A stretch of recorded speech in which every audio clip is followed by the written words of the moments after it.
Habang tumatanda na tayo, mas lalo tayong nahihirapan sa buhay. Para bang pasan natin ang buong mundo. May maraming problema. May iba na wala ng trabaho. Halos araw-araw na lang nating naiisip na wala nang patutunguhan ang ating buhay. Nawawala na tayo ng ganang kumilos. Wala nang motibasyong nakukuha. Pero bago ka sumuko, isipin mo ang bola. Every time you dribble it, the ball bounces back. Kita mo?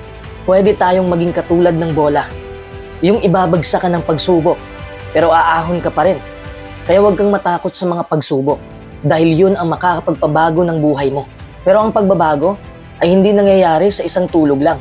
If dancing on rock bottom accomplishes nothing else, I hope it serves to illustrate that no matter how bad things get, you should never give up. May maraming paraan para makaahon tayo. Marami pang paraan para masungkit ang bituin. There's always a reason to stay alive, to fight another day. Tapos ngayon, unti-unti ko nang nakamit ang aking pangarap. Hindi naman ako swerte. Hindi ako naniniwala sa swerte. And I'm not special. Katulad mo rin ako. Magpapatuloy pa rin ako kahit sumuko na ang iba. Marami na akong pinagdadaanan sa buhay. Hindi man tayo pareho ng karanasan, isa lang ang gusto kong sabihin sa'yo. Huwag ka rin sumuko. Bakit? May 5 dahilan akong sasabihin sa'yo kung bakit hindi ka pwedeng sumuko.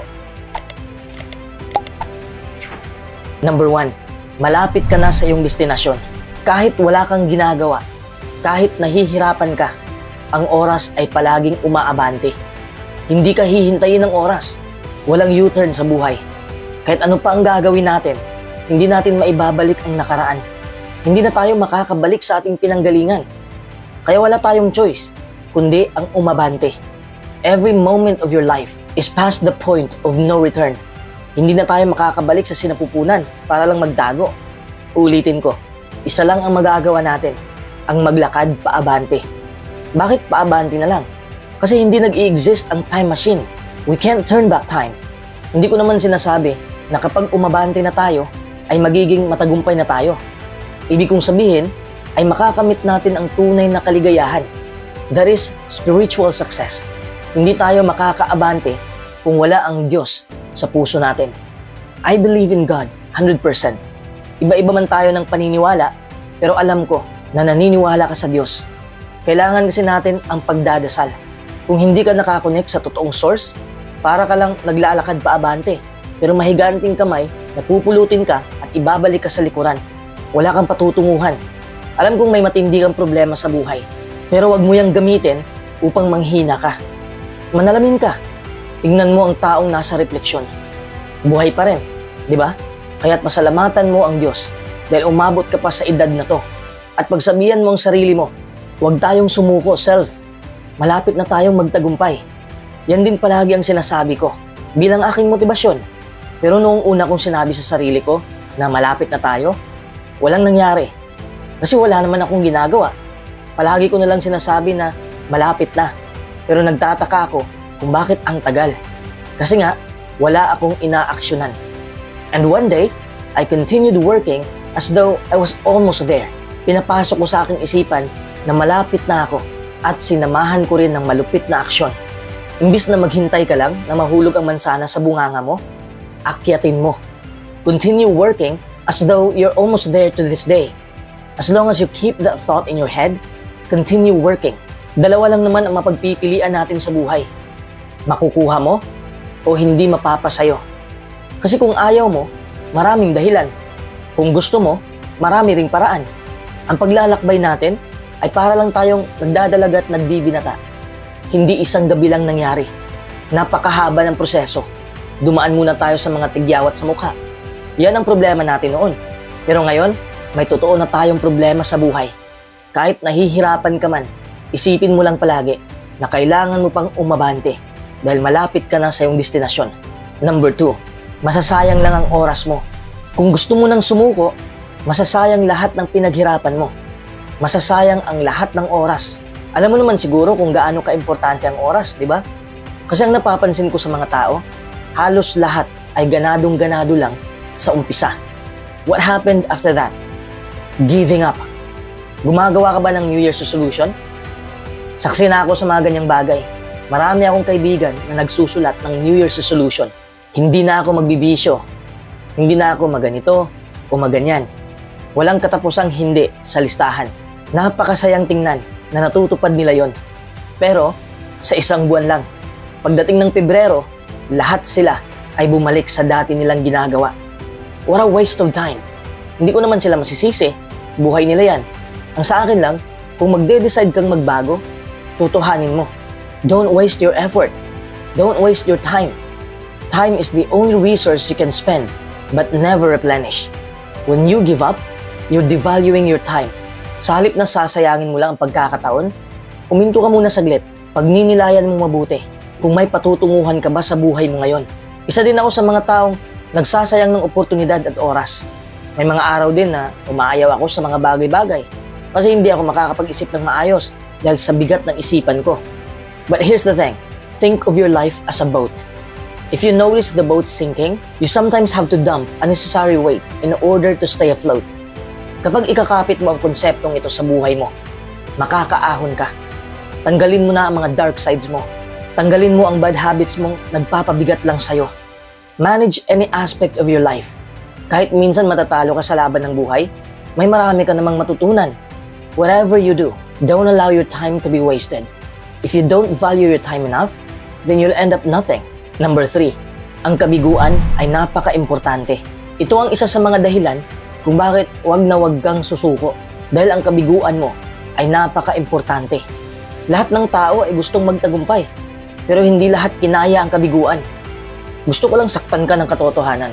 Walang taong nagtatagumpay na hindi nakatikim ng paghihirap o pagkabagsak. Lahat ng naging champion ay nakatikim ng paghihirap. Dumaan sa matinding training, dugot pawis ang inialay sa bawat laban. Lahat ng nanalo ay minsan natatalo rin, pero lahat ng sumuko na ay hindi kailanman mananalo. It's important to fail because it teaches you valuable life lessons. You don't always get what you want. Being right doesn't mean you'll win. Heart is more important than skill. Never take anything for granted. Imbis na tingnan mo ang kabiguan bilang negatibong pangyayari, tingnan mo yan bilang pagkakataon. Pagkakataong magsimula ulit at may matutunan na sa laban. Alam kong nakakairita ang kabiguan kasi lalo tayong matatagalan. Yes, I'm aware there are a lot of obstacles in our way. Maraming mga hadlang, problema sa pinansyal, sa pamilya, sa relasyon. Marami tayong iniisip araw-araw. Sa dami ng ating problema, parang katapusan na ng ating buhay. Pero habang humihinga ka pa, hindi pa huli ang lahat. Ang gusto mo lang ba ay madaling buhay? Ilusyon lang yon. Don't be too attached to comfort. Alam mo ba na halos lahat ngayon ay nagbago na? Naiinis na tayo sa bagal ng internet. Pero bakit masaya tayo noon na wala pa ang lahat ng to? Akala natin na hindi natin kayang mabuhay kapag walang gadgets. Pero wala tayo nito noon, di ba? Ano ba ang gusto kong iparating? Imbis na isipin mo na nahihirapan ka na, gamitin mo yan bilang motibasyon na gagawa ka ng paraan. Other people have much worse problems than you. So if you lose what you're risking, you won't be alone. You may even succeed. But as long as you're prepared for failure, or at the very least, willing to fight on, you're gonna be okay. Number 4, makukuha ng iba ang pangarap mo. Kung susuko ka na, ang pangarap mo ay masusungkit ng iba. Halimbawa, gusto mong magnegosyo, tapos hindi mo ginawa. Then one day, ginawa ng kapitbahay mo, ginawa ng kaibigan mo, at masasabi mo na lang na naagaw ang pangarap mo. Nangyayari talaga to sa totoong buhay. Lahat naman tayo ay nakakaranas ng negatibong pangyayari. Pero kailangan natin itong gamitin upang mas lalong tumatag. Gaya ng mga singers, idinadaan nila sa kanta ang kanilang negatibong emosyon. Ang kalungkutan nila ay inilabas sa pamamagitan ng pag-awit. At ang awitin na yon ay sumikat. You listen to this music and relate to their pain. Pero ang kaibahan lang sa mga taong sumuko at sa mga taong matagumpay ay kung paano nila ginagamit ang kanilang matinding karanasan. Make your failure your strength. Everyone goes through tough times. Nobody is exempted. Totoo naman na ang pagsuko ay madali lang gawin. Hindi yun nakaka-stress. Pero tandaan mo, kapag sumuko ka na, ang pangarap mo ay nakalitaw pa rin. May isang tao na darating upang kunin ang pangarap mo at tatapusin niya ang nasimulan mo. That hurts, right?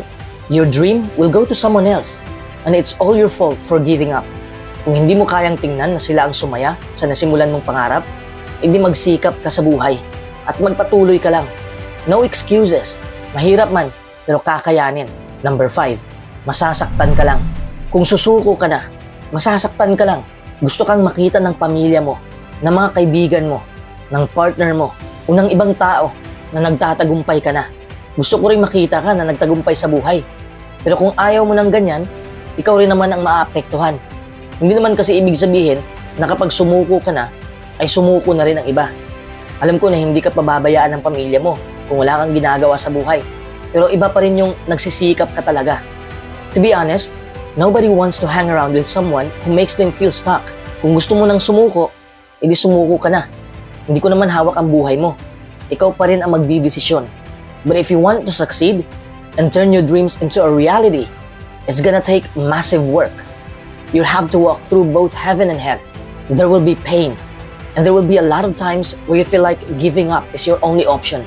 Keep pushing. Never give up. Quitters never win. Remember that. Recharge your depleted motivation.